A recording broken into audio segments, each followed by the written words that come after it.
You know, the fashion industry is very much about beauty, the most gorgeous garments presented in the most outrageous and thought-provoking ways. But is it beautiful if 73% of 53 million tons of garments produced every year end up in landfill or incinerated?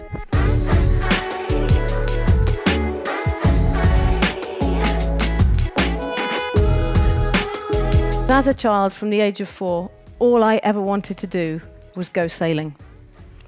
My dream was to somehow sail around the world. So imagine how it felt for a girl who grew up as far from the sea as you can get in this country to be sitting in front of a man in a boardroom just 4 years after leaving school, with him having the opportunity, the decision to say yes or no. Luckily, he said yes, and that led to the most amazing 8 years of sailing boats like this around the world. It was my absolute dream. The boat here in the picture is a very special one. I sailed her around the world in 2005, and that was the boat on which I became the fastest person ever to sail solo nonstop around the world.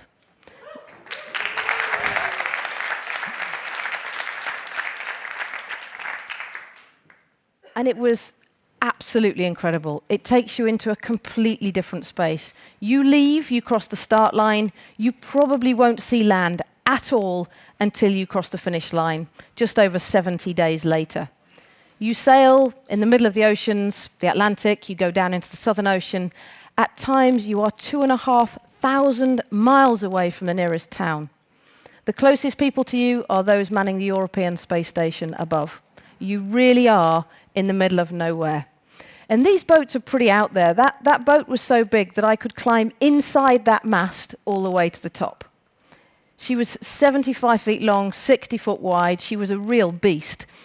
And it's hard to describe what it's like sailing one of these boats. They are just awesome. They are so powerful. But it's a bit like living on adrenaline, living on your nerves. You know, if you try and sail one of these things, you are white-knuckle sailing. If you're driving a car at 10 miles an hour, take it kilometers an hour, 30, 40, 50, it's not that stressful. Take that to 60, 70, 80, 90, 100. You're gripping that wheel with white knuckles, and you're doing everything you can to keep that car on the road. You're full of life. Then take that car off-road. Remove the windscreen wipers, of course, the headlights. You're off-road. It's even harder to keep that car the right way up because you're traveling so quickly. That's what it's like on one of these, day and night, 24/7. You have to sail the boat as fast as possible in order to break the record around the world. And now think of the preparation for that. You're going to sea for over 70 days. If I said to you all now, go off into the nearest town, Oxford, Banbury, and you find everything you need for your survival for the next month, 2 months, let's say 70 days. That's food, that's fuel, that's medical equipment, toothpaste, spare clothes. And you have to take the minimum because you're trying to be fast. If that boat's too heavy, it will actually break. It needs to be light to be fast, to be safe. It's a massive, massive thing to do. And that's what we do when we sail around the world. And that's what brought me here to this stage. Not the sailing, per se, but that understanding what finite means. When you're 2,500 miles away from the nearest town, and what you have on that boat is all you have, you really understand what finite means. What we have is all we have, there is no more. And I translated that understanding of finite that, to be frank, I was never looking for, to our global economy. And I began to realize our global economy is in fact no different from that boat. We have finite materials available to us, really once in the history of humanity. And yet when I began to learn about these materials, when I began to try to understand what our global economy looks like, I thought there was a magic answer. I thought there were loads of materials. When you dig into it, actually, there really aren't. You know, oil is not going to last forever. We don't know exactly how long, but it won't be around forever. Metals, polymers, all of these things that we feed into our economy, they won't be around forever. And I thought there were magic solutions out there when I first thought of this, first time outside of my headspace of sailing.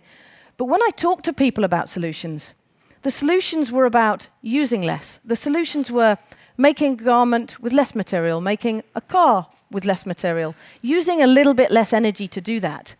And of course, if you have finite materials, you are very careful with how you use them, once you realize that fact. But just using less is not a solution. It buys you time. What fascinated me was, what does success look like for the global economy? If we've got finite resources and we're using them up, that's not really very sexy. What actually really could work? And it was through talking to more experts, scientists, CEOs, as many people as I could, that the pin began to drop. What if we could build that economy in a circular rather than linear way? Linear takes something out of the ground, makes something out of it, throw it away. Circular, when you design that product, you take that material and you design that product to fit within a cycle. That cycle might be technical. It might use metals and plastics. So let's design it so we can get them out and feed them back into the economy again. What if it's biological? What if it's cotton? Or what if it's wood? Or what if it's food? Well, design that so those materials can fit within that cycle.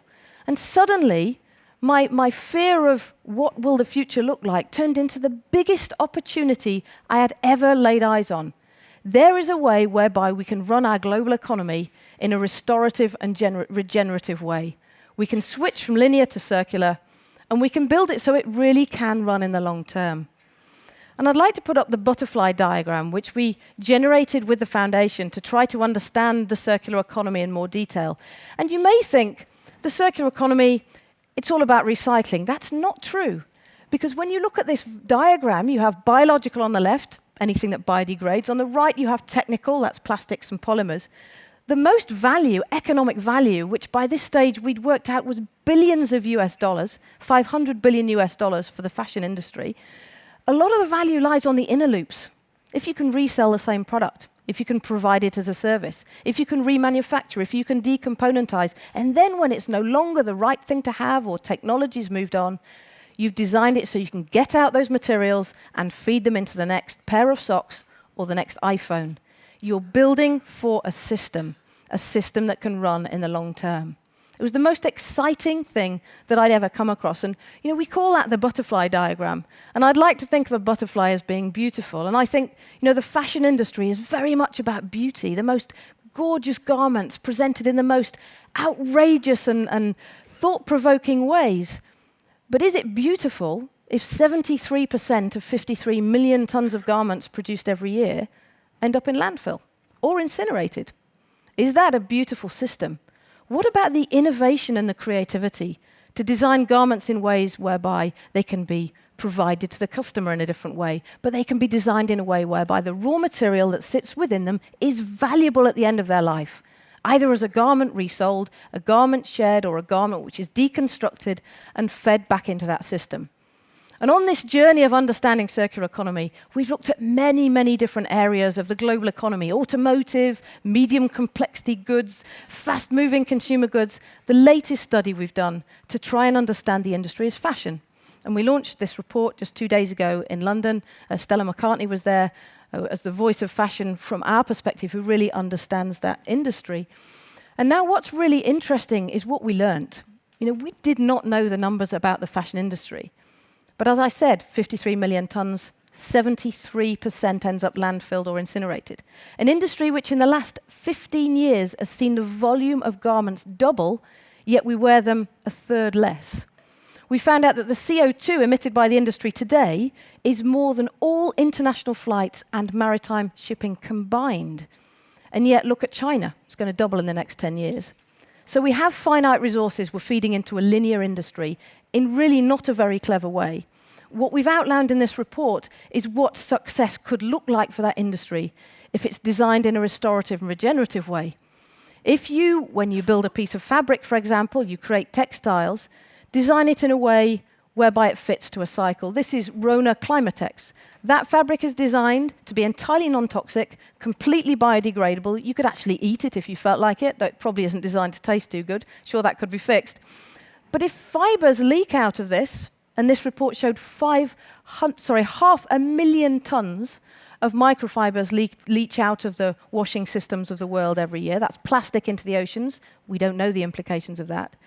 If you design a fabric like this in the biocycle, if the fibers leach out, it's no big deal. It's designed for the biocycle. It's going to end up going into the rivers, but it's non-toxic, it's biodegradable. What if it's plastics? What if you need plastic in your item, in your garment? Design it out of a material that can feed back into the system. Think about what your garments are designed out of so we really can build the most beautiful fashion industry. Not just beautiful on the catwalk, not just beautiful on all the individuals who are lucky enough to have those items, but also beautiful in the wider sense. Beautiful so it really can resonate across the world and show other industries just what is possible. Thank you.